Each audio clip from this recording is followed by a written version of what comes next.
Avant qu'on ne démarre, pour des personnes qui me découvrent ici, donc qui découvriraient ma tête dans ce live, je suis Chimène Nana. C'est actuellement affiché à l'écran.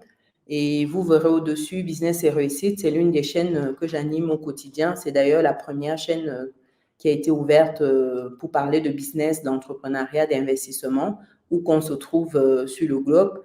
Et par la suite, il y a une deuxième chaîne qui a vu le jour, qui est la chaîne Vivre et Réussir en France. Donc, avant ça, il y a eu la chaîne Mindset Mania. Donc, c'est une chaîne avec c'est une chaîne avec d'autres créateurs de contenu.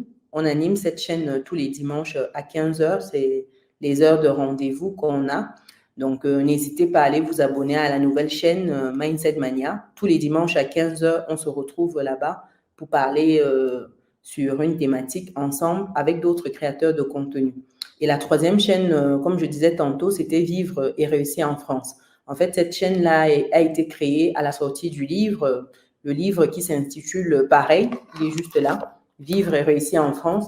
Donc, c'est un livre, en fait, qui vous donne matière pour toutes les personnes qui souhaitent immigrer en France ou pour celles qui sont déjà depuis un certain temps, parce que là, vous allez avoir les clés de comment vous allez bien vous intégrer, comment vous allez comprendre le système, comment épargner, le système financier, bancaire, comment vous pouvez investir, où est-ce que vous pouvez investir et comment, et surtout, après défiscaliser, sécuriser votre avenir, l'avenir de vos proches. En fait, vous avez toutes ces clés-là dans ce livre.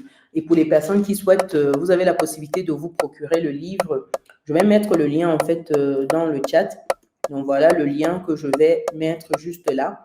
Et le nom de la chaîne pour les personnes qui souhaitent s'abonner à cette chaîne-là, où je parle essentiellement d'immigration. Immigration avant, pendant, après, comment on fait pour immigrer en France, comment on fait une fois qu'on y est, quelles sont les manières de se régulariser, etc. Je parle vraiment d'immigration en France sur la chaîne Vivre et Réussir en France. C'est celle qui est actuellement affichée à l'écran. Donc, pour les personnes qui souhaitent avoir des informations par rapport à ça, n'hésitez pas à aller vous abonner sur cette chaîne-là. Après cette belle parenthèse, pour attirer l'abondance, il faut déjà sortir de sa grotte pour aller rencontrer des nouvelles personnes et développer son réseau. Ça, c'est un bon point, ça. Ça fait partie des points que j'ai préparés pour vous. Effectivement, il ne faut pas rester dans son coin, c'est important. Mais avant ça, je pense qu'il faudrait déjà travailler sur son état d'esprit. Lorsqu'on parle d'abondance, je pense que l'état d'esprit a un rôle, j'ai envie de dire, crucial. Parce que lorsque l'état d'esprit n'est pas au beau fixe, c'est difficile en fait de vibrer sur l'onde de l'abondance. Donc, je pense que pour travailler cet état d'esprit-là, il y a un certain nombre de choses. Et parmi les premiers points qui me viennent à l'esprit, il y a la gratitude. Je pense que c'est important, en fait, de pratiquer la gratitude. Pourquoi? Parce que, en fait, lorsque vous pratiquez la gratitude, en fait, vous listez les choses pour lesquelles, en fait, vous êtes reconnaissant. Et lorsque vous le faites dans votre subconscient, en fait, vous attirez davantage de ces choses-là. Quand vous dites, par exemple, que vous êtes heureux d'avoir une bonne santé, vous vous êtes réveillé en forme, vous pouvez marcher, vous pouvez jouer, vous pouvez courir, vous avez un boulot, vous avez une famille qui est aimante, etc. Ça fait que dans votre subconscient, en fait, vous êtes aligné avec des ondes qui sont positives, des ondes qui sont constructrices. Et ça fait que inconsciemment, vous attirez davantage de ces choses-là. Or, lorsque vous êtes dans une énergie très négative, toujours en train de vous plaindre, inconsciemment, pardon, qu'est-ce que vous dites à votre esprit? Inconsciemment, vous dites à votre esprit que rien ne va dans votre vie et ça fait que vous avez des choses qui arrivent, vous convaincre de cela. Parce que ça ne va pas dans votre vie, forcément, vous vous plaignez et plus vous vous plaignez, plus vous attirez des situations où vous devez davantage vous plaindre. Et c'est ça, en fait. Donc, l'objectif ici, c'est d'avoir, en fait, une sorte de journal de gratitude. Je vais changer de réseau. Je pense que, voilà, l'objectif, c'est d'avoir un certain journal de gratitude où vous listez en permanence les éléments, les choses pour lesquelles, en fait, vous êtes reconnaissant. C'est important. Ça permettra justement que vous attiriez davantage dans votre vie. Très important, ce point-là. Dites-moi, est-ce que c'est un exercice que vous pratiquez souvent déjà, la gratitude? Idéalement, quotidiennement, parce que tous les jours, lorsque vous vous réveillez, lorsque vous couchez, c'est des moments qui sont, j'ai envie de dire, propices pour célébrer cela. Quand vous vous réveillez de votre lit, ben, le fait de se lever déjà, c'est d'avoir un point sur lequel on doit être reconnaissant, d'avoir encore ce souffle de vie, de pouvoir se lever, d'avoir même déjà un lit, d'avoir un toit sur sa tête. Donc, je pense que tous ces points-là, ça doit permettre déjà d'être reconnaissant. Et lorsque vous revenez le soir pour vous coucher, ben, c'est important également de lister les points qui étaient intéressants dans votre journée et puis des points pour lesquels vous êtes reconnaissant. Vous avez pu, par exemple, accompagner votre enfant, voir un match de foot ou vous avez pu aller rendre un travail à temps, etc. Donc, je pense que quand vous regardez toujours bien, vous verrez des choses pour lesquelles, en fait, vous devez être reconnaissant. Et ça, c'est important. Malheureusement, au quotidien, on passe à côté de ces choses-là. On prend certaines choses pour acquis. Et pourtant, ça ne devrait pas. Parce que quand vous prenez les choses en mode c'est acquis, le lendemain, vous pouvez vous réveiller et réaliser qu'en fait, la santé, ce n'est pas un acquis. Les enfants, un mari, une femme, du jour au lendemain, tout peut s'écrouler et puis il n'y a plus rien en fait. Donc faites attention à ce point-là. Non, j'ai jamais tenu ce type de journal, mais ça m'arrive de faire des points quelques fois par an. Mais ça devrait être enfin, je veux dire, ça devrait être plus courant. Ça veut dire que sur l'année, c'est quand même très espacé. Je pense que ça doit être un exercice un peu plus quotidien. Parce que quand on parle sur l'année, c'est quand même 12 mois. Et pourtant, quotidiennement, désolée, j'ai mon réseau qui me joue des tours, en fait. Donc là, je me suis dédoublée même pour vous dire. Donc, je disais tantôt, Enoch, c'est important de pouvoir faire cet exercice plus régulièrement. Parce que lorsque tu le fais, en fait, sur l'année, ben, c'est trop espacé. C'est trop espacé. Je pense qu'il faut le faire plus souvent, histoire, en fait, de davantage s'imprégner de cela. C'est important. Normalement, ça devrait être bon, l'image est figée. Donc, normalement, l'image devrait être mieux.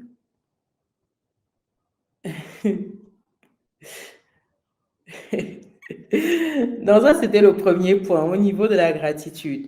Le deuxième point, en fait, c'est d'activer, j'ai envie de dire, le mot de abondance dans votre cerveau. C'est quoi activer ce mot d'abondance? En fait, c'est d'avoir des pensées positives. Ça rejoint un peu le point précédent, mais c'est d'être un peu plus tourné vers ce qui est positif. Vous savez, lorsque vous avez un ami qui vient, par exemple, vous exposer une idée, vous parlez d'un projet, le mot d'abondance, en fait, c'est de voir ce qui pourrait être intéressant, en fait, ce qui pourrait être les plus de son projet. C'est de voir, en fait, comment il pourrait réaliser cela. C'est de ne pas se focaliser, en fait, sur ce qui est négatif, mais au contraire, regarder les points positifs de son projet. Lorsque vous êtes dans cette dynamique de chercher toujours en toute situation ce qui pourrait être positif, inconsciemment, en fait, vous activez ce mode abondance-là. Ça fait que face à certaines situations, vous n'êtes pas défaitiste. Vous savez, il y a des gens qui, vous ne pouvez rien leur dire parce que pour eux, dans leur esprit, tout est tellement toujours noir, sombre, qu'il n'y a rien de bon, en fait. Pour eux, rien ne peut se produire. Lorsque vous parlez d'un projet, je ne sais pas si vous connaissez des amis comme ça, vous leur parlez de votre projet, ils sont capables de vous lister 10 000 raisons pour lesquelles, en fait, votre projet ne peut pas fonctionner. Et pourtant, quand vous revoyez un autre ami un peu plus orienté positif, quand vous lui parlez du même projet, là, il voit multiples raisons pour lesquelles le projet est intéressant, le projet est viable. Vous voyez, le projet n'a pas changé entre les deux amis, mais c'est juste la perception, en fait, de l'esprit des deux amis. C'est ça, en fait, qui a fait la différence. Donc, l'idée ici, c'est que vous ayez une perception qui soit orientée positive, qui soit dans le mot de création de richesse, création de valeur. Parce que deux personnes que vous allez mettre face à une situation, vous aurez deux réactions différentes. Vous aurez une des personnes qui sera en mode rien n'est possible, ça ne sert à rien, il faut abandonner. Et vous aurez une autre personne qui vous dira, mais voilà, je vois déjà au-delà, je vois déjà les retombées, je vois. Et si vous vous entourez en fait des personnes qui sont toujours négatives comme ça, qui ne voient rien de positif dans l'avenir, ben, vous aurez tendance à vous contenir, vous restreindre pour ce que vous envisagez de faire. Or, l'idée ici, c'est de laisser en fait exploser votre potentiel. D'où l'importance en fait d'activer son cerveau en mode abondance, d'avoir des pensées positives, des pensées vraiment qui nous permettent d'avoir une vision intéressante du monde. C'est important de regarder également des documentaires ou des films qui sont un peu plus tournés positifs. Par exemple, quand vous regardez des, des gags là qui sont drôles, des courts-métrages qui sont très drôles, ça vous permet en fait d'être dans ce monde détendu et de voir que voilà, il y a des bonnes choses qui arrivent et éviter ici en fait les informations qui sont toujours catastrophiques. Regardez par exemple des chaînes comme des chaînes grand public de masse là où vous avez que les informations de guerre, de terrorisme, de ceci, de cela. En fait, il faut éviter ces types d'informations-là et puis se concentrer sur des informations en fait qui sont positives, qui vous permettront d'être bien, de vous sentir bien. Et aussi, pensez à lire des livres qui vous permettent de vous enrichir, d'avoir un certain plus. C'est important. C'est important parce que si vous n'êtes pas dans cette dynamique-là, je peux vous assurer que les nouvelles dans le monde sont tellement tristes à chaque fois que vous regardez les informations, mais vous avez envie de vous tirer une balle tellement il n'y a jamais rien de bon. Il y a toujours un attentat quelque part, il y a toujours une inondation, il y a une crise économique là-bas, il y a toujours des informations qui sont alarmantes. Et si vous êtes connecté à ces informations-là, vous serez en mode déprimé en permanence. Et l'objectif, ce n'est pas d'être déprimé. D'où le fait de se déconnecter de certains types de médias et de vous connecter à des choses en fait qui vous permettent d'être positif, qui vous permettent de garder la pêche. Ça ne coûte rien, c'est juste de faire un tri dans ce que vous avez comme information au quotidien. Et je vous assure que même si vous supprimez tous ces médias-là, vous supprimez vraiment, vous dites je ne regarde plus les informations. S'il y a quelque chose d'important dans le monde, vous aurez l'information. Vraiment, vous aurez toujours l'information via un proche, via quelqu'un, mais vous aurez toujours l'information si c'est vraiment important. Donc, n'ayez pas peur de vous dire que oui, si je ne regarde plus les infos, je peux louper un truc très important qui serait vital. Rassurez-vous, vous louperez rarement quelque chose de vital. Il y aura toujours quelqu'un dans votre entourage qui viendra vous rapporter ça.